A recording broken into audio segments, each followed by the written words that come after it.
बिस्मिल्लाहिर्रहमानिर्रहीम, अस्सलाम वालेकुम, welcome to my YouTube channel maths with Afshan. Students, हम कर रहे थे एक्सरसाइज 4.4। एक्सरसाइज 4.4 के फर्स्ट 5 क्वेश्चंस मैं अपनी वीडियो में अपलोड कर चुकी हूँ। इसके अलावा चैप्टर नंबर 4 की जो स्टार्टिंग एक्सरसाइजेस है 4.1, 2 एंड 3 ये भी मैं अपने चैनल पे अपलोड कर चुकी हूँ। Chapter number 1, chapter number 2 completely मेरे चैनल पे अपलोडेड है। आज के वीडियो में करेंगे हम क्वेश्चन नंबर 6, 7 एंड 8। तो यहाँ पे हमें क्या कहा गया है कि हमने यहाँ पे HCF फाइंड करना है, लेकिन कौन से मेथड से फाइंड करना है? डिवीजन मेथड से। ठीक है, तो ये क्वेश्चन 3, 4, 5 मैं बच्चों आपको करवा चुकी हूँ। इसी तरह इसी पैटर्न पे आज हम क्वेश्चन नंबर 6, 7 और 8 भी करेंगे। तो क्वेश्चन नंबर 6 जो है हमें क्या गिवन है? 3 + 2p4 + 5p स्क्वायर, और दूसरी जो टर्म हमें गिवन है 5p + 5p cube + 3 + 3p square. इसका सोल्यूशन स्टार्ट करते हैं।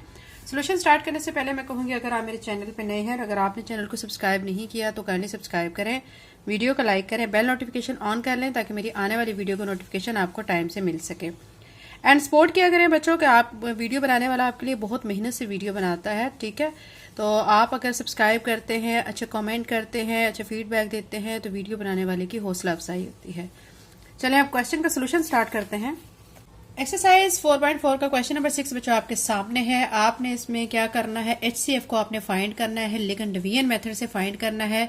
तो सबसे पहले हमारे पास जो बच्चों ये वाली एक टर्म दी गई है कॉमे से पहले, कॉमे के बाद हमें ये टर्म दी गई है। ठीक है, आप देखेंगे ये जो टर्म्स हैं इसमें जो अरेंजमेंट है वो सही नहीं है, अकॉर्डिंग टू पावर नहीं है अरेंजमेंट। तो सबसे पहले हम क्या करेंगे कि इसकी अरेंजमेंट कर लेते हैं। देखें, p की पावर 4 हम पहले लिखेंगे, p की पावर 2 को बाद में लिखेंगे और कांस्टेंट को फिर लास्ट में लिखेंगे। तो सबसे पहले हम क्या करेंगे? इसकी अरेंजमेंट करेंगे। सबसे पहले मैं लिखूंगी 2p की पावर 4 + 5p की पावर 2 और फिर ये वाला +3 आ जाएगा। ठीक है, अब इसी तरह यहाँ पे भी हम इसकी भी अरेंजमेंट कर लेते हैं। यहाँ p की पावर क्यूब जो है वो मैक्सिमम पावर है, फिर 2 वाली है, फिर सिंगल p वाली है और फिर कांस्टेंट वाली है। ठीक है, तो इसको भी इसी तरह अरेंज कर लेते हैं। सबसे पहले मैं लिख लूंगी 5p की पावर क्यूब। ठीक है, पहले ये लिख लेंगे। उसके बाद क्या करेंगे कि अब हमने दूसरी स्क्वायर वाली वैल्यू लिख लेनी है, +3p स्क्वायर, ये लिख लिया है। अब हम लिख लेंगे 5p एंड लास्ट पे क्या लिख लेंगे? कांस्टेंट। अब हमने एक टर्म को अंदर रखना है बच्चों और एक टर्म को बाहर रखना है। कौन सी टर्म को अंदर रखना है और कौन सी टर्म को बाहर रखना है, इसका जो फैसला है वो आपने अकॉर्डिंग टू पावर करना है। ठीक है, जिसकी पावर ज्यादा होगी उस टर्म को हम अंदर रखेंगे, जिसकी पावर कम होगी उस टर्म को हम बाहर रखेंगे। तो p की पावर 4 है, यहाँ p की पावर मैक्सिमम कितनी है? 3 तक है। ठीक है, तो अब हम इस पावर को क्या करेंगे? अंदर रख लेंगे और इस पावर को बाहर रखेंगे। ठीक है, तो मैं यूं ही करूंगी। ठीक है, यहाँ पे मैं लिख लेती हूं कि जो हमने टर्म अंदर रखनी है, हमने अंदर रखनी है 2p की पावर 4 + 5p स्क्वायर + 3। ठीक है, उसके बाद ये वाली जो सारी टर्म है क्यूब वाली, इसको हम बाहर रखेंगे, हम इस पे डिवाइड करेंगे। तो यहाँ पे मैं लिख लूंगी 5p cube + 3p square + 5p + 3। ठीक है, अब बच्चों यहाँ पे अब आपने गौर करना है कि यहाँ पे हमने कैसे डिवाइड करना है। आप देखें बच्चों, यहाँ पे हमें 2 दिया गया है। ठीक है, अब अगर मैं 5p क्यूब को किसी भी टर्म से अगर मल्टीप्लाई करती हूँ, ठीक है, तो वो हमारे पास पहले वाली वैल्यू नहीं बन सकती। ठीक है, मैं आपको यहाँ पे बच्चों करके दिखाती हूँ। जैसे हमारे पास है 5p क्यूब, अगर मैं बच्चों इसको मल्टीप्लाई कर देती हूँ 2 के साथ तो 10p क्यूब बन जाएगा, लेकिन हमारे पास जो वैल्यू है ना फर्स्ट वाली वो नहीं बनेगी। तो इसके लिए अब हम क्या करेंगे? ये मैंने एक और क्वेश्चन में बताया था कि फिर हम इसको किसी ऐसी टर्म से मल्टीप्लाई कर देंगे जिससे फिर हमें डिवीजन में आसानी हो जाए। अब देखें 2p4 को अगर मैं 2 से मल्टीप्लाई करूंगी तो 4p की पावर 4 बनेगा। 4 तो 5 के टेबल में नहीं आता। ठीक है, अगर मैं इसको 3 से करती हूँ तो 6 बनेगा, वो भी नहीं आता। 2 को अगर मैं 4 से मल्टीप्लाई करती हूँ तो 8, वो भी 5 के टेबल में नहीं आता। फिर मैं क्या करूंगी? मैं इसको 5 से मल्टीप्लाई कर दूंगी। अगर मैं 5 से मल्टीप्लाई करूंगी तो 10 बन जाएगा और 10 5 के टेबल में आता है। ठीक है, तो अब यहाँ पे आप क्या लिख लेंगे? यहाँ पे मल्टीप्लाई बाय 5 लिख देंगे और अब सारी टर्म को आप मल्टीप्लाई कर लेंगे। ठीक है, 5 2 = 10 p की पावर 4 + 5 5 = 25 p की पावर 2 + 5 3 = 50। ठीक है, यहां तक हो गया। अब देखिए ये अब 10p की पावर 4 बन चुके हैं। अब इजीली हम यहां से इसको बना सकते हैं, ठीक है। 5p क्यूब को अगर मैं, ठीक है, 2p के साथ मल्टीप्लाई करती हूं तो इजीली 10p की पावर 4 बन जाएगा, ठीक है। तो अब इसको हम आपस में मल्टीप्लाई करके देख लेते हैं। मैं आपको ये रफ वर्क में करके दिखा देती हूँ ताकि आपके कॉन्सेप्ट क्लियर हो जाएं। मेरा काम ये होता है बच्चों कि आपको मैं इस तरीके से समझाऊं कि आपके माइंड में होने वाले तमाम जो कंफ्यूजन है वो आपकी सॉल्व हो जाए। देखिए 5p क्यूब है, ठीक है, plus 3p square plus 5p plus 3 है। इसको अगर मैं मल्टीप्लाई कर दूं, ठीक है, देखें किससे मल्टीप्लाई करें, 2p के साथ। देखें फिर ये क्या बन जाएगा, 10p की पावर 4। हमें क्या बनाना है, 10p की पावर 4 बनाना है। यहाँ पे नीचे लिख लें आप, 10p की पावर 4 बनाना है। ये कैसे बनेगा, जब इसको मैं 5 को 2p के साथ मल्टीप्लाई करूंगी। देखिए 5 2 10, p क्यूब है और ये p, ठीक है, p की पावर 4 बन जाएगा, 10p की पावर 4 बन जाएगा। फिर प्लस, अब ये 2 को 3 से मल्टीप्लाई करेंगे, 2 3 6 और साथ में p क्यूब बन जाएगा, प्लस 2 5 10 और साथ में क्या आ जाएगा, p और p स्क्वायर हो जाएगा, प्लस 2 को 3 से मल्टीप्लाई करेंगे 6 और साथ में p आ जाएगा, ठीक है। ये वैल्यूज हमारी आ चुकी हैं। ये वैल्यूज हम अकॉर्डिंग टू पावर अरेंज करके यहाँ पे लिख देंगे, ठीक है। जिससे मल्टीप्लाई किया है उस टर्म को हम ऊपर लिखेंगे। तो यहाँ पे मैं लिख देती हूँ 2p, क्योंकि मैंने 2p से मल्टीप्लाई किया है। मल्टीप्लाई करके यहाँ पे हमारा आ गया 10p की पावर 4 प्लस, अब देखिए 6p क्यूब है, यहाँ पे वैल्यू हमारी स्क्वायर वाली है तो अब हम यहाँ पे इसको नहीं लिख सकते हैं। हम क्या करेंगे, इसको सेपरेट लिख देंगे, 6p क्यूब, इसको सेपरेट लिख देंगे। फिर दूसरी टर्म थी 10p स्क्वायर, 10p स्क्वायर मैं इसके नीचे लिख दूंगी, ठीक है। फिर थी 6p, अब p वाली भी हमारे पास यहाँ पे कोई टर्म नहीं है, फिर क्या करेंगे, इसको भी सेपरेट लिख देंगे, प्लस 6p यहाँ पे लिख देंगे, ठीक है। यहां तक हो गया। अब हमने क्या करना है कि अब इनके साइन चेंज करने हैं। ये प्लस है तो ये माइनस हो जाएगा, ये प्लस है तो ये माइनस हो जाएगा, ये वाला प्लस माइनस और ये प्लस भी माइनस हो जाएगा। अब ये प्लस 10p की पावर 4 है, ये माइनस 10p की पावर 4, ये तो आपस में कैंसिल हो जाएगा। अब ये प्लस 25p स्क्वायर है, ये माइनस 10p स्क्वायर है, ठीक है। 25 में से 10 को आप माइनस करेंगे तो आपके पास क्या आ जाएगा, 15 आ जाएगा, ठीक है। यहाँ पे लिख लेंगे 15p स्क्वायर बनेगा। और लेकिन हमने यहाँ पे बच्चों लिखना कैसे, पावर के हिसाब से लिखना है। तो सबसे पहले मैं p q वाली वैल्यू को यहाँ पे लिखूंगी, फिर स्क्वायर वाली को लिखूंगी, फिर p वाली को लिखूंगी, फिर कांस्टेंट को लिखूंगी। तो सबसे पहले मैं यहाँ पे ले आती हूँ, क्योंकि हमारा यहाँ पे माइनस 6p क्यूब है, तो यहाँ पे मैं लिखती हूँ माइनस 6p क्यूब। अब फिर स्क्वायर वाली को हल कर लेते हैं। 25p स्क्वायर में से 10 को निकालेंगे, p स्क्वायर, ठीक है, 10p स्क्वायर को निकाल देंगे तो हमारे पास कितना बचेगा, 15p स्क्वायर, वो भी प्लस का, क्योंकि हमारे पास 25 प्लस वाली वैल्यू है, ठीक है। ये आ चुका है। अब इसके बाद देखिए p क्यूब हो गया, p स्क्वायर हो गया। अब मैं p वाली टर्म को लिख लूंगी, यहाँ पे माइनस 6p लिखूंगी। फिर उसके बाद मैं क्या करूंगी, ये कांस्टेंट वाली वैल्यू है, इसको लिख दूंगी, ठीक है। यहां तक आपको उम्मीद करती हूँ अच्छी तरह से समझ आ गई होगी। अब क्या करेंगे, अब हम इसमें से बच्चों देखेंगे कि हम इसमें से क्या चीज कॉमन ले सकते हैं।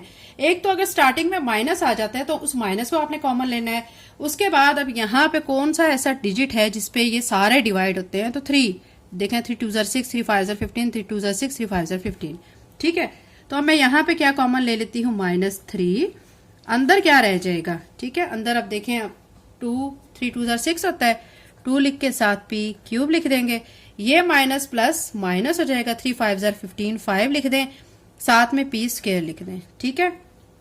अब यहाँ पे देखें ये माइनस और ये माइनस हो जाएगा, प्लस 3 2 6 और साथ में p लिख दें। अब ये प्लस और ये माइनस माइनस हो जाएगा, ठीक है। और यहाँ पे 3 5 15, यहाँ 5 लिख दें। ये चीज बच्चों मैं आपको पहले ही बता चुकी हूँ कि हमारी इस ब्रैकेट के अंदर जो वैल्यूज होती हैं उसके बाहर अगर कुछ मल्टीप्लाई हो रहा है उसको हम क्या कर देते हैं, इग्नोर कर देते हैं। तो अब हम लिख देते हैं यहाँ पे बाय इग्नोरिंग, ठीक है। हम किसको इग्नोर करें, -3 को। ये -3 को जब इग्नोर करेंगे तो हमारे पास सिंपल ये वाली वैल्यू रह जाएगी, ठीक है। तो इस वाली वैल्यू को फिर लिख लेते हैं। क्या वैल्यू हमारे पास रह गई है, 2p cube minus 5p square plus 2p minus 5, ये वाली वैल्यू हमारे पास रह गई है, ठीक है। अब आप देखें बच्चों कि यहाँ पे जो वैल्यू है, ठीक है, इस वैल्यू को हम देख सकते हैं कि ये वैल्यू जो है हमारा ऊपर क्वेश्चन में देखें 5p cube plus 3p square plus 5p plus 3 है, ठीक है। अब उस 5 के टेबल में कहीं पे भी ये 2 का डिजिट नहीं आता, ठीक है। हम क्या करेंगे, अगेन सारी टर्म को मल्टीप्लाई कर देंगे 5 के साथ, ताकि फिर हम अपने क्वेश्चन को आगे सॉल्व कर सके। तो मल्टीप्लाई बाय 5 करेंगे, 5 2 जार 10 हो जाएगा, 10 P cube minus 5 5 jar 25 P square plus 2 5 jar 10 P minus 5 5 jar 25। अब ये वैल्यू बन चुकी है, ठीक है। अब हम इजीली इसको सॉल्व कर सकते हैं। अब देखिए 10 पी क्यूब है और डिवाइड हम किस पे कर रहे हैं, 5 पी क्यूब पे। अब 5 पी क्यूब को मैं किसके साथ मल्टीप्लाई करूं कि 10 पी क्यूब आ जाए, सिंपल सी बात है, उसको 2 के साथ ही कर लेंगे, ठीक है। तो अब हम 5 P cube plus 3 P square plus 2 P plus 3 को हम मल्टीप्लाई करने जा रहे हैं 2 के साथ, ठीक है। तो अब 2 के साथ मल्टीप्लाई कर लेते हैं और फिर हम यहाँ पे आंसर लिख लेते हैं। मल्टीप्लाई 2 से कर रहे हैं तो प्लस 2 को मैं यहाँ पे लिख दूंगी और मल्टीप्लाई करने के बाद आंसर्स हम यहाँ पे साथ साथ लिखते जाएंगे, ठीक है। 10 पी क्यूब, तो अब यानी 5 पी क्यूब को यहाँ पे बच्चों मैं आपको रफ वर्क में यहाँ पे साइड पे करके दिखा देती हूँ। ये देखिए हमारे पास 5 P cube plus 3 P square plus 5 P plus 3 है, ठीक है। इसको मैं मल्टीप्लाई कर रही हूँ 2 के साथ, तो ये बनेगा 5 2 jar 10 P cube plus 3 2 jar 6 P square plus 5 2 jar 10 P और प्लस 3 2 जार 6, ठीक है। ये आ चुका है। अब ये वाली सारी वैल्यूज हमने यहाँ पे लिख देनी है। 10 P cube plus 6 P square, ये बच्चों यहाँ पे प्लस का साइन है, इन क्वेश्चन में प्लस माइनस का खास ख्याल रखना है आप लोगों ने। 6 P square plus 10 P plus 6। अब हमने साइन चेंज करना है, ये प्लस है तो ये माइनस हो जाएगा, ये हमारा प्लस है तो ये माइनस रहेगा, ठीक है, माइनस होगा। अब ये प्लस है तो माइनस, ये प्लस है तो माइनस हो जाएगा। अब ये प्लस 10 पी क्यूब है, ये माइनस 10 पी क्यूब, ये आपस में कैंसिल हो जाएंगे। अब ये माइनस 25 पी स्क्वायर है, ये माइनस 6 पी स्क्वायर है, ठीक है। दो माइनस वाली टर्म्स होती हैं तो दोनों को हम ऐड करते हैं, तो माइनस 31 पी स्क्वायर बनेगा। अब ये प्लस 10 पी है और ये माइनस 10 पी कैंसिल हो जाएंगे। माइनस 25 और माइनस 6 दो माइनस की टर्म है, ठीक है। इन दोनों को जब हम ऐड करेंगे तो माइनस 31 बनेगा, ठीक है। ये आ चुका है। अब क्या करेंगे कि यहां से अब हम फिर से कॉमन ले लेंगे। क्या कॉमन ले सकते हैं, एक तो माइनस लेंगे क्योंकि स्टार्टिंग में है, दूसरा 31 यहाँ पे भी है यहाँ पे भी है, तो इसको कॉमन ले लेंगे। माइनस 31 कॉमन लिया, अंदर क्या बच गया, पी स्क्वायर, ये माइनस माइनस हो गया प्लस, ठीक है, और साथ में आ गया 1। अब देखें हम इसको माइनस 31 को इग्नोर करेंगे, ठीक है। इसको इग्नोर करेंगे तो यहां पे लिखेंगे बाय इग्नोरिंग माइनस 31। इसको जब इग्नोर करेंगे तो हमारे पास आ जाएगा पी स्क्वायर प्लस 1। आप देख सकते हैं बच्चों कि ये जो पी स्क्वायर प्लस 1 है, ये वाली वैल्यू जो है हमारी क्या हो गई है, छोटी बन चुकी है। किस वैल्यू से, ये जो हमारे क्वेश्चन में ऊपर वैल्यू आ रही है। फिर हम क्या करेंगे, फिर हम ये करेंगे कि अब इस वैल्यू को अंदर रख देंगे और जो हमारी आई वी वैल्यू है यानी पी स्क्वायर प्लस 1, इस पे फिर हम इसको डिवाइड करेंगे। अब हमने बच्चों ये वैल्यू अंदर रख ली है और पी स्क्वायर प्लस 1 को बाहर रख लिया। अब हम फिर से डिवाइड करेंगे, ठीक है। अब देखें 5 पी क्यूब है, ये पी स्क्वायर है। अब एक तो हम पी के साथ इसे मल्टीप्लाई करेंगे, दूसरा 5 के साथ में मल्टीप्लाई करेंगे, ठीक है। देखें पी स्क्वायर प्लस 1 को अगर मैं मल्टीप्लाई करती हूँ 5 पी के साथ तो ये बन जाएगा 5 पी क्यूब प्लस 5 पी, ठीक है। तो यहाँ पे हम लिख लेते हैं 5 पी क्यूब प्लस 5 पी। अब ये स्क्वायर वाले यहाँ पे नहीं लिखेंगे, यहाँ पे लिखेंगे, ठीक है। जिससे मल्टीप्लाई किया 5 पी उसको ऊपर लिख देंगे, साइन चेंज कर लेंगे। अब 5 पी क्यूब प्लस वाला माइनस वाले 5 पी क्यूब से कट जाएगा, प्लस 5 पी माइनस 5 पी से कट जाएगा, ठीक है। अब हमारे पास क्या रह चुका है, 3 पी स्क्वायर प्लस 3, तो हम इसको लिख लेंगे 3 पी स्क्वायर प्लस 3। अब इसमें से भी बच्चा हम 3 कॉमन ले सकते हैं, कॉमन लेंगे पी स्क्वायर प्लस 1 आ जाएगा, ठीक है। अब हम ये जो 3 कॉमन लिया है इसको फिर से इग्नोर कर देते हैं बाय इग्नोरिंग, ठीक है, 3। तो हमारे पास जब इग्नोर करेंगे तो हमारे पास आ जाएगा पी स्क्वायर प्लस 1। अब आप इजीली देख सकते हैं कि ये पी स्क्वायर प्लस 1 है और यहाँ पे भी पी स्क्वायर प्लस 1 है। सिंपल सी बात है, पी स्क्वायर प्लस 1 को आप 1 से मल्टीप्लाई करेंगे कि आपका पी स्क्वायर प्लस 1 आ जाएगा, ठीक है। अब प्लस 1 को मैं क्या करूंगी, यहाँ पे लिख दूंगी और पी स्क्वायर प्लस 1 को यहाँ पे लिख दूंगी। अब कर दूंगी साइन चेंज, तो साइन चेंज हो गई, ये plus P square minus P square से कट जाएगा, प्लस 1 माइनस 1 से कट जाएगा, तो रिमाइंडर 0 आ गया, ठीक है। जब हमारा रिमाइंडर 0 आ जाता है तो वो जिस पर आता है तो वही हमारा HCF होता है। तो पी स्क्वायर प्लस 1 पे हमारा रिमाइंडर 0 आया है, तो यही हमारा फिर क्या आ जाएगा, HCF आ जाएगा। तो यहाँ पे आप लिख लेंगे HCF is equal to P square plus 1। ठीक है, तो ये बच्चों हमारा क्वेश्चन नंबर 6 का आंसर आ चुका है। क्वेश्चन नंबर 6 बच्चों हमारा हो चुका है। अभी हम करने जा रहे हैं क्वेश्चन नंबर 7। क्वेश्चन नंबर 7 की स्टेटमेंट देखें, आपके सामने एक ये टर्म गिवन है, दूसरी आपके सामने ये टर्म है। ठीक है, पहले वाली जो ये टर्म है, ठीक है, आप इसमें सबसे पहले तो देखें अरेंजमेंट सही की गई है, तो ये अरेंजमेंट बिल्कुल सही है। देखें एक्स की पावर 4 है, एक्स क्यूब है, एक्स स्क्वायर है और फिर एक्स है और फिर कांस्टेंट है। ठीक है, मतलब कांस्टेंट लास्ट पे है, आता है, लेकिन यहाँ पे गिवन नहीं है, तो हमारा एक्स तक ही है। ठीक है, अब जब आप देख लें कि अरेंजमेंट बिल्कुल ठीक है, तो उसके बाद आपने देखना है कि कुछ कॉमन लिया जा सकता है, तो इस वाली सारी टर्म में से 2 कॉमन ले सकते हैं। ठीक है, तो 2 कॉमन लेंगे। अब 2 जब कॉमन लेंगे तो ये क्या बन जाएगा, 12 बन जाएगा। देखें 2 1 2, 2 2 4। ठीक है, तो 12 एक्स की पावर 4 माइनस ये 2 1 2, तो 1 को लिखने की जरूरत नहीं है, सिंपल एक्स क्यूब आ जाएगा। यहाँ पे 2 1 2, 2 6 12। ठीक है, तो यहाँ पे हमारा क्या आ जाएगा, ये 16x आ जाएगा। और 60x स्क्वायर के लिए हम क्या करेंगे, 2 3 6 और 0 ऐसी, तो ये 30x स्क्वायर हो जाएगा। ठीक है, मतलब ये 60x स्क्वायर को जब 2 पे डिवाइड किया तो 30x स्क्वायर आ गया। 32x को 2 पे डिवाइड करेंगे तो 16 आ जाएगा। ठीक है, यहां से हमने सारी जगह से सारी वैल्यूज में से 2 कॉमन ले लिया है। अब नेक्स्ट में देखें यहां से हम क्या कॉमन लेंगे, इन सारी वैल्यूज में से हम 3 कॉमन लेंगे। ठीक है, तो यहाँ पे आ जाएगा 6, क्योंकि 3 6 18 होता है, 6 एक्स की पावर 4 और यहाँ 3 2 6 एक्स क्यूब आ जाएगा। और यहाँ पे 3 1 3 3 3 9 7 एक्स स्क्वायर और फिर यहाँ पे 3 6 18 और साथ में एक्स आ जाएगा। ठीक है, अब देखें बच्चों के जो हम कॉमन ले चुके हैं उनमें कोई भी हमारे ऐसे फैक्टर नहीं है जो एक दूसरे से मैच करते हो। मतलब 2 के फैक्टर आप लिखें क्या आते हैं, 1 और 2, और 3 के फैक्टर क्या लिखेंगे, 1 और 3। तो इनमें कुछ कॉमन नहीं है, तो फिर जब कोई कुछ कॉमन नहीं होता फिर हम उसको इग्नोर कर देते हैं उस वैल्यूज को। ठीक है, हमारे पास सिर्फ ये वाली वैल्यू आ जाएगी और इधर से सिर्फ ये वाली वैल्यू आ जाएगी। ठीक है, ये वैल्यूज जब आ जाएंगी फिर उसके बाद अब आपने चूज करना है कि कौन सी वैल्यू को आप अंदर रखेंगे और किस वैल्यू पे डिवाइड करेंगे। आप देख सकते हैं बच्चों के जो ज्यादा पावर वाली वैल्यू है, ठीक है, आपने उसको अंदर रखना होता है, कम पावर वाली वैल्यू को बाहर रखना होता है। अब यहाँ पे सवाल ये पैदा होता है कि देखें एक्स की पावर 4 यहाँ पे भी मैक्सिमम है, यहाँ पे भी एक्स की पावर 4 है। फिर मैंने आपको एक चीज बताई थी कि जिसके साथ जो न्यूमेरिकल वैल्यू ज्यादा होती है फिर उसको आपने अंदर रखना होता है। ठीक है, तो अब इस वाली वैल्यू को देखें, यहाँ पे 12 है और यहाँ इसके साथ 6 है, तो इस वाली वैल्यू को हम बाहर रख लेंगे और इस वाली वैल्यू को अंदर रख के फिर डिवाइड करेंगे। ठीक है, अब देखें बच्चों कि ये जो 6x की power 4 minus 2x cube minus 13x square minus 6x, हमें यहाँ पे 12x की पावर 4 बनाना है। देखिए x की 4 तो यहाँ पे ऑलरेडी है। ठीक है, अब 6 को मैं किसके साथ मल्टीप्लाई करूंगी कि हमारा 12x की पावर 4 टोटल बन जाए, तो 2 के साथ मल्टीप्लाई करेंगे। ठीक है, 2 से जब मल्टीप्लाई करेंगे तो यहाँ पे 12x की पावर 4 आ जाएगा। इस 2 को फिर नेक्स्ट टर्म के साथ मल्टीप्लाई करें, 2 2 4 एक्स क्यूब, साथ माइनस का साइन, तो माइनस 4x क्यूब। फिर इस 2 को नेक्स्ट डिजिट के साथ मल्टीप्लाई करेंगे तो 13 को जब 2 से मल्टीप्लाई करेंगे 26 आ जाएगा, एक्स स्क्वायर आ जाएगा साथ माइनस का साइन। ठीक है, फिर इस 2 को माइनस 6x के साथ मल्टीप्लाई करेंगे तो माइनस 12x आ जाएगा। ठीक है, अब हमने करने हैं साइन चेंज, ये प्लस है तो माइनस हो जाएगा, ये माइनस है तो प्लस है, ये माइनस है तो प्लस है और ये भी माइनस है तो प्लस हो जाएगा। ठीक है, उसके बाद आप देखें ये 12x की पावर 4 माइनस 12x की पावर 4 से कैंसिल हो जाएगा। ठीक है, अब यहाँ पे देखें माइनस एक्स की पावर क्यूब है और ये प्लस 4x क्यूब है, तो प्लस माइनस माइनस हो जाएगा, 4 में से 1 माइनस करेंगे 3x क्यूब आ जाएगा।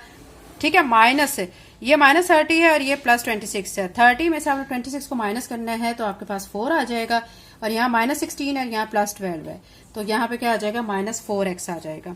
जब ये वाली वैल्यू सारी आपकी आ जाएगी तो आप देखें इस वैल्यू को, ये वाली वैल्यू हमारी छोटी हो चुकी है और ये वाली वैल्यू हमारी क्या है, बड़ी है। अब क्या करेंगे कि इस सारी बड़ी वैल्यू को हम अंदर रखेंगे और छोटी वैल्यू को हम बाहर रख के इस पे डिवाइड करेंगे। ये वाली वैल्यू मैंने अंदर रख ली है और इसको बाहर रखा है। अब इस 3x क्यूब को मैं मल्टीप्लाई किससे करूंगी, 2x के साथ। अगर 2x के साथ जब मल्टीप्लाई करते हैं, देखें 3 2 6 एक्स क्यूब और एक एक्स की पावर 4 बन जाएगा, क्योंकि हमें यहाँ पे 6x की पावर 4 बनाना है। तो 2x के साथ मल्टीप्लाई कर लिया है तो यहाँ पे हमारा आ चुका है 6x की पावर 4, और फिर 2x को माइनस 4x स्क्वायर से जब मल्टीप्लाई करेंगे तो 4 2 8, साथ में x क्यूब आ जाएगा, माइनस का साइन भी आएगा, माइनस 8x क्यूब। फिर 2x को माइनस 4x के साथ करेंगे, 4 2 8, माइनस का साइन 7 आएगा और साथ में x स्क्वायर हो जाएगा। ठीक है, फिर हमने करने हैं साइन चेंज। ये प्लस है तो ये माइनस हो जाएगा, ये माइनस है तो प्लस हो जाएगा, ये माइनस है तो प्लस हो जाएगा। अभी प्लस 6x की पावर 4 है और ये माइनस 6x की पावर 4 कट जाएगा, ठीक है। और यहाँ पे देखें प्लस 8 में से माइनस 2 को करेंगे तो हम 6x क्यूब आ जाएगा। यहाँ 13 है, उसमें से 8 माइनस करेंगे -5 और ये -6x ऐसे ही लिख लेंगे, ठीक है। अब हमें यहाँ पे 6x की पावर 3 बनाना है, तो 3x क्यूब, देखिए x क्यूब तो है यहाँ पे बना हुआ, तो सिंपल हम इसको 2 के साथ मल्टीप्लाई करेंगे, 3x क्यूब, ठीक है। इसको हमने क्या बनाना है यहाँ पे 6x क्यूब, इसको सिंपल 2 के साथ मल्टीप्लाई करेंगे, +2 ऊपर लिख देंगे। और यहाँ पे फिर देखें 2 को जब 3x क्यूब के साथ मल्टीप्लाई किया 6x क्यूब बन गया। फिर इस 2 को -4x स्क्वायर के साथ मल्टीप्लाई किया है तो क्या बन जाएगा 8x स्क्वायर, ये 8x स्क्वायर लिख दिया है। फिर 2 को -4x से मल्टीप्लाई किया तो -8x आ गया। अगेन साइन चेंज किए, साइन चेंज करने के बाद ये +6x क्यूब -6x क्यूब से कट जाएगा। यहाँ पे क्या है -5x स्क्वायर है, ठीक है, और ये +8x स्क्वायर है। तो 8 में से 5 माइनस करेंगे 3x स्क्वायर आ जाएगा, 8x में से 6x माइनस करेंगे तो 2x आ जाएगा, ठीक है। अब ये देखें फिर से ये वाली वैल्यू हमारी क्या हो चुकी है छोटी और ये वाली वैल्यू हमारी बड़ी है। फिर से इस वाली वैल्यू को अंदर रख लेंगे और इस वाली वैल्यू को बाहर रख के इस पे डिवाइड करेंगे। तो यहाँ पे भी मैंने ऐसे ही किया है कि देखें ये वैल्यू अंदर रख लिया और इस वैल्यू को बाहर रख लिया है, ठीक है। तो अब देखें यहाँ पे मुझे क्या बनाना है 3x क्यूब, तो 3x स्क्वायर हमारे पास है तो मैं सिंपल इसको x के साथ मल्टीप्लाई करूंगी तो 3x क्यूब बन जाएगा। फिर आपने क्या करना है इस x को 2x के साथ मल्टीप्लाई करना है तो 2x स्क्वायर आ जाएगा। अब साइन चेंज करने हैं, प्लस है तो माइनस, प्लस है तो माइनस, ठीक है। ये +3x क्यूब -3x क्यूब से कट जाएगा, -4x स्क्वायर और -2x स्क्वायर -6x स्क्वायर बन जाएगा, साथ में -4x आ जाएगा। इसमें से अब हम क्या कॉमन ले सकते हैं -2 कॉमन लेंगे। -2 जब कॉमन लेंगे तो अंदर 3x स्क्वायर +2x आ जाएगा। अब -2 को हम करेंगे इग्नोर, ठीक है। हमारे पास सिंपल आ जाएगा 3x स्क्वायर +2x। ये वाली वैल्यू हमारी इधर क्वेश्चन में भी यही है, ठीक है। अब हमने क्या करना है सिंपल 3x स्क्वायर +2x को 1 के साथ मल्टीप्लाई करना है तो हमारा 3x स्क्वायर +2x आ जाएगा। अब साइन चेंज करेंगे तो +3x स्क्वायर -3x से कट जाएगा, +2x -2x से कट जाएगा, तो रिमाइंडर हमारा यहाँ पे 0 आ जाएगा, ठीक है। अब आप देखें बच्चों कि जब हमारा रिमाइंडर 0 आ जाता है तो वो जिस पे आता है तो वो हमारा HCF होता है 3x स्क्वायर +2x। तो हमने क्या करना है कि यहाँ पे देखें, यहाँ पे मैं लिख चुकी हूँ 3x स्क्वायर +2x। अब इसमें से हम मजीद क्या कॉमन ले सकते हैं, x कॉमन ले सकते हैं। x कॉमन ले लेंगे तो अंदर क्या बचेगा 3x +2, ठीक है। तो ये हमारा HCF आ जाएगा क्वेश्चन नंबर 7 का। तो क्वेश्चन नंबर 7 कंप्लीट हो गया। क्वेश्चन नंबर 8 करते हैं। अब क्वेश्चन नंबर 8 में हमें 3 वैल्यूज गिवन है, एक ये वैल्यू है और एक ये है और एक ये वैल्यू है, ठीक है। हमने क्या करना है कोई सी 2 वैल्यूज लेकर उनको सॉल्व करके आंसर लाना है, फिर उस वैल्यू को जो आंसर आ जाएगा फिर थर्ड वाली वैल्यू को अंदर रख के उस पर डिवाइड कर लेना है, ठीक है। तो पहले हम क्या करेंगे इस वाली 2 वैल्यूज को आसानी से सॉल्व कर लेते हैं और इसका HCF फाइंड कर लेते हैं, ठीक है। तो अब मैं सबसे पहले क्या करूंगी कि देखें इस वाली वैल्यू और इस वाली वैल्यू में जो वैल्यू बड़ी है उसको अंदर रखूंगी और छोटी वैल्यू को बाहर। तो ये वाली वैल्यू हमारी बड़ी है और ये वाली वैल्यू हमारी छोटी है, तो हम इसको बाहर रख लेंगे और 3x वाली वैल्यू को अंदर रखेंगे। तो ये देखें बच्चों यहाँ पे मैं लिख रही हूँ 3x cube +9x square -2x -6 और यहाँ पे लिखूंगी x cube +3x square +2x +6। अब हमें यहाँ पे क्या बनाना है 3x क्यूब बनाना है, ठीक है। तो x क्यूब तो हमारे पास ऑलरेडी है तो जस्ट हम इसको 3 के साथ मल्टीप्लाई करेंगे, 3 के साथ मल्टीप्लाई करेंगे तो 3x क्यूब बन जाएगा। फिर इस 3 को 3x स्क्वायर से मल्टीप्लाई किया तो 3 3 9x स्क्वायर, वो इसके नीचे लिख देंगे। फिर 3 को 2x के साथ मल्टीप्लाई करेंगे 3 2 6x, वो इधर लिख देंगे। और 3 को 6 के साथ मल्टीप्लाई करेंगे तो +18, वो इसके नीचे लिख देंगे, ठीक है। अब हम कर लेंगे साइन चेंज, ये प्लस है तो माइनस, ये प्लस है तो माइनस, ये प्लस है माइनस, ये प्लस है माइनस। अब ये 3x क्यूब -3x क्यूब से कट जाएगा क्योंकि ये प्लस का है और ये माइनस का है। +9x स्क्वायर -9x स्क्वायर से कट जाएगा, ठीक है। हमारे पास क्या रह गया -2x -6x कितना हो जाएगा -8x। यहाँ पे -8x लिखेंगे, -18 और -6 कितना हो जाएगा -24 हो जाएगा, ठीक है। अब इसमें से हम क्या कॉमन ले सकते हैं -8 कॉमन ले सकते हैं। -8 कॉमन लेंगे तो क्या बचेगा x, ये माइनस माइनस हो जाएगा प्लस, 8 3 24, ठीक है। अब हम क्या करेंगे -8 को इग्नोर कर देंगे बाय इग्नोरिंग, ठीक है, -8 को जब इग्नोर किया तो हमारे पास आ गया x +3।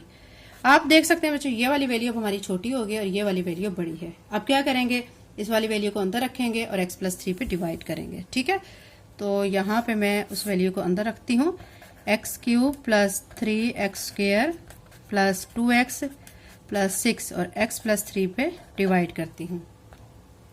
एक्स क्यूब हमें बनाना है तो x को मैं x स्क्वायर के साथ मल्टीप्लाई करूंगी तो ये x क्यूब बनेगा। ठीक है, अब x स्क्वायर को 3 के साथ मल्टीप्लाई करेंगे तो 3x स्क्वायर बनेगा। साइन चेंज कर लिए, ये कैंसल, ये भी कैंसल, हमारे पास क्या बच गया 2x प्लस 6। अब इसमें से क्या कॉमन ले सकते हैं, इधर से हम 2 कॉमन ले सकते हैं, अंदर रह जाएगा x प्लस 3। अब फिर क्या करेंगे, बाय इग्नोरिंग 2 को इग्नोर करेंगे तो हमारे पास x प्लस 3 रह जाएगा। अब ये देखें x प्लस 3 है, क्वेश्चन में भी x प्लस 3 है, तो सिंपल x प्लस 3 को हम 1 के साथ मल्टीप्लाई कर देंगे। ठीक है, तो हमारे पास नीचे x प्लस 3 आ जाएगा। तो यहाँ पे मैं क्या लिख दूंगी, x प्लस 3, साइन चेंज करूंगी, प्लस x माइनस x से कट जाएगा, प्लस 3 माइनस 3 से कट जाएगा तो रिमाइंडर 0 आ जाएगा। यहाँ पे कम्प्लीटली सॉल्व हो चुका है, तो x प्लस 3 आ चुका है HCF। लेकिन ये हमारा अभी खत्म नहीं हुआ, ठीक है, क्योंकि हमारा अभी एक पार्ट रहता है, तो ये HCF यहाँ पे आ तो चुका है, ठीक है, x प्लस 3, लेकिन अभी हमारे पास जो थर्ड पार्ट है, आप देख सकते हैं ये वाला पार्ट, इसको भी हमने सॉल्व करना है। ठीक है, आप क्या करेंगे, इस वाले पार्ट को हम अंदर रख लेंगे और x प्लस 3 पे डिवाइड कर लेते हैं। अब उस पार्ट को हम अंदर रख लेंगे, हमारे पास थी value 2x cube plus 6x square plus x plus 3 और HCF हमारे पास क्या आया था, x प्लस 3। अब 2x क्यूब बनाना है तो इसको x को मैं किसके साथ मल्टीप्लाई करूंगी, 2x स्क्वायर के साथ। ठीक है, तो फिर क्या बन जाएगा, 2x क्यूब, फिर 2x स्क्वायर को 3 के साथ मल्टीप्लाई करेंगे तो 6x स्क्वायर बन जाएगा। अब साइन चेंज करेंगे, अब plus 2x cube minus 2x cube से कट जाएगा plus x square, 6x square minus 6x square से ये कट जाएगा, तो हमारे पास क्या रह जाएगा, x प्लस 3 रह जाएगा। ठीक है, अभी x प्लस 3 और ये भी x प्लस 3 है, हमने क्या करना है, सिंपल इसको 1 के साथ मल्टीप्लाई कर लेना है। 1 से मल्टीप्लाई करेंगे तो ये x प्लस 3 हो जाएगा, साइन चेंज करेंगे तो प्लस x माइनस x से कट जाएगा, प्लस 3 माइनस 3 से रिमाइंडर 0 आ जाएगा। तो यहाँ पे बच्चों देखें, हमने जब सॉल्व कर लिया है तो हमारा HCF क्या आ चुका है, x प्लस 3। इट्स मीन कि हमारा इस क्वेश्चन का आंसर भी क्या है, HCF x प्लस 3 है। तो ये क्वेश्चन नंबर 8 बच्चों कंप्लीट हो चुका है।